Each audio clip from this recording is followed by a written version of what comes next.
Hello and thank you for joining us on Newsweek, where we highlight some of the biggest stories that made the headlines recently. I am Marco Tabo.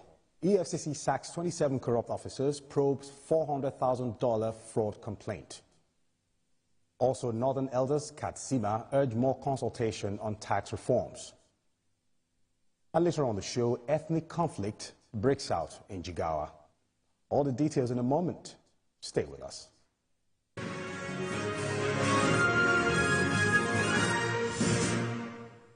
Welcome back. The Economic and Financial Crimes Commission dismissed 27 of its officers last year on allegations of misconduct and fraudulent activities.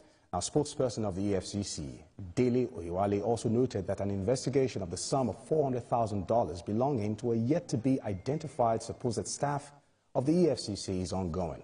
According to him, the dismissals were recommended by the EFCC Staff Disciplinary Committee and ratified by the EFCC Chairman, Ola Olukoide. While reaffirming the anti-graft zero-tolerance policy towards corruption, Oyewale assured Nigerians that all allegations against the EFCC staff would be thoroughly investigated. Now, joining me to discuss this issue is Justice Uje. Now, he's a lawyer, he's right here in the studio with me. Justice, good to have you on the show. It's great to be here with you. Fantastic. And I also have Ibrahim Garba, he's a communications consultant, and is right there holding on for, at our Abuja studio. Ibrahim Garba, good to have you on the show this evening.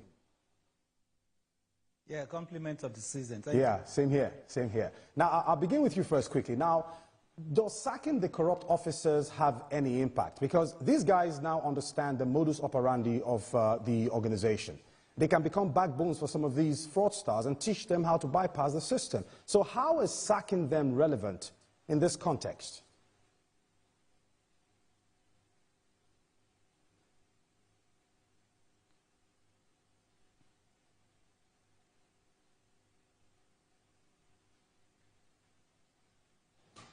Can you hear me?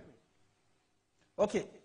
Yes, I can hear you. Oh, thank you very much. I got lost midway. All right. Okay, Mark, thank you very much for this question. Let's look at it this way. This man assumed office somewhere around October 2023. Right. And when he came to office, there was a lot of doubts in Thomas's around whether he has the capacity to lead or not. Remember, the permanent secretary in the State House even took him to court, that is Jalal Al-Arabi. But again, he has been, proving his mettle, he has been proving his worth as somebody who is very competent, competent to run the EFCC. Yeah. And that leads to the success we are seeing today. And sacking officials somewhere, 13 officials sacked around December 2023 or 2024, and of recently, 27 officers that were dismissed.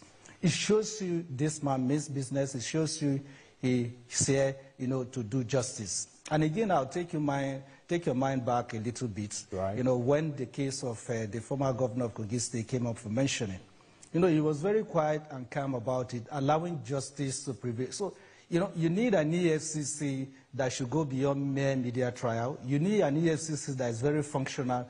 You need an EFCC that, operate within the ambits of the law. So every day, Olukoide is proving a point that, yes, he has the capacity to lead. And that shows you, from the discoveries we have made under this government, you know that he's someone that understudied, the EFCC right from the time of Nuhu Ribadu, right from the time of Farida Waziri and Lamurde, and the skills of the former EFCC chairman, Ibrahim Mago, all combined. He knew the terrain very, very well. So he has to do things differently. And that shows, from what we have seen so far, the success rate being recorded by the EFCC. So for me, Olukoide is poised to do the job, and if we give him time, it's somebody at the end of the day, Nigerians will be proud to have him as the EFCC boss. All right. Now, Justice, quickly, you can see that Ibrahim was taking it from the holistic point of view. I am targeting the fact that you're sacking 27 of your members who now understand your system of operation. Now you are sacking them. They no longer have jobs. Now they know some of these guys who are into fraudulent activities. What if these people begin to act as agents for them? They already know the system. All right, you're a fraudulent guy, no big deal. We can help you bypass the system. Is sacking them relevant in this context? Okay, sacking them is, of course, very, very important. It's very, very relevant. You think it's severe enough? That's the part that I'm not very happy comfortable with. I'm not very comfortable with, and I also am not very comfortable with the fact that they were not named. All right. So I also feel that since they are the Economic and Financial Crimes Commission, and if we have seen some people within their ranks that have committed economic or financial crimes, they have the option of actually bringing actions against them in courts, right. But whether as EFCC or even recommending them to ICPC if they feel that because they are members of the civil service or public service, and the ICPC may be the organization that has jurisdiction. So I feel that that should be done for them. Okay. They should be named and shamed.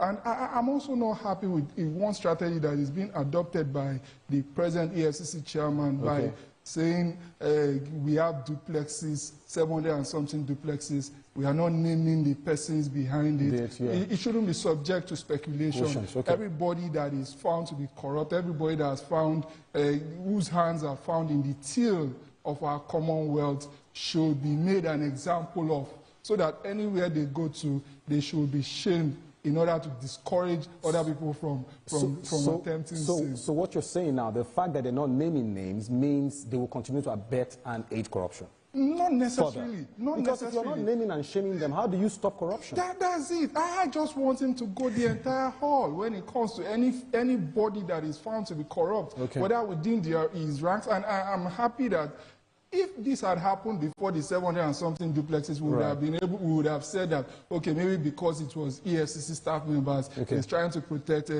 some interests or some policies, that's why he doesn't want to go the entire length. But I am suggesting that in order to gain the confidence of the Nigerian people to the hilt, to the maximum, anybody that is found to be corrupt should be named and shamed. They should be completely named, shamed, prosecuted, and jailed. Ibrahim Galwa, very quickly, now there are whispers that the take-home packages for some of these officers is absolutely shambolic. Could this be a factor aiding corruption within the ranks? No, Mark, I disagree in a way, because these are public servants. These are people, that are highly placed. When you look at what we call the corruption in its proper context, it has to do with collaboration and all that. So it takes time, for the court, to determine justice on, whoever is found guilty. So you don't just arrest and at the same time begin to name them, put their name in public domain, and all that. I disagree with that a little bit. So the only way out is for us to manage it from the source. Track it, stop it, and at the same time, you move on. Nigeria is too young for that. If you expose these people, they can be stoned and killed in their villages. All right, Ibrahim. So we have to be very mindful of how we... Yes. You are reacting to what Justice just said. I am asking that there are whispers that the take-home packages for some of these officers is very shambolic, and that is why it's very easy for them to actually involve themselves in corruption. Do you also stand with them? No, I share the same perspective with you, just like you mentioned. All right. I share the same perspective. But again, on the case of, naming them, shaming them, I think I disagree with that in a way, honestly. But he's a lawyer, so he's talking from the legal I do not know why Mr. Ibrahim is not my dear brother, today. Our friend. He's not agreeing. He's not on your side today. Let me tell you why that logic is not as strong as I would have wanted it to be. When we get the governors, we name them immediately and we shame them. Mark, God forbid, Mr. Ibrahim, God forbid, me, I too, God forbid. If we find ourselves in the crosshairs of the law, we will be shamed immediately and prosecuted immediately. The job of EFCC is to prosecute immediately. All right. So that is why I may not agree with him. But as for the pay of EFCC officials, first, that's not an excuse to go into corruption. Having said that, I work with EFCC people. I go into their various formations.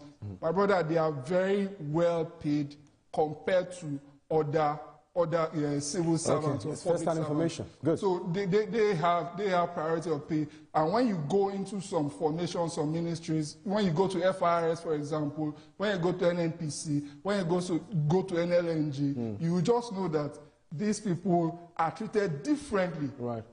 from other civil servants, the ambience, the kind of cars you see within the premises, the way they dress. Okay. So it goes to show that, to a large extent, they are significantly well paid compared to others. And having said that, we must also still revert to the fact that no matter how you are paid, there are people on minimum wage, and you cannot steal as an excuse for low pay. All right, we go on a short break now.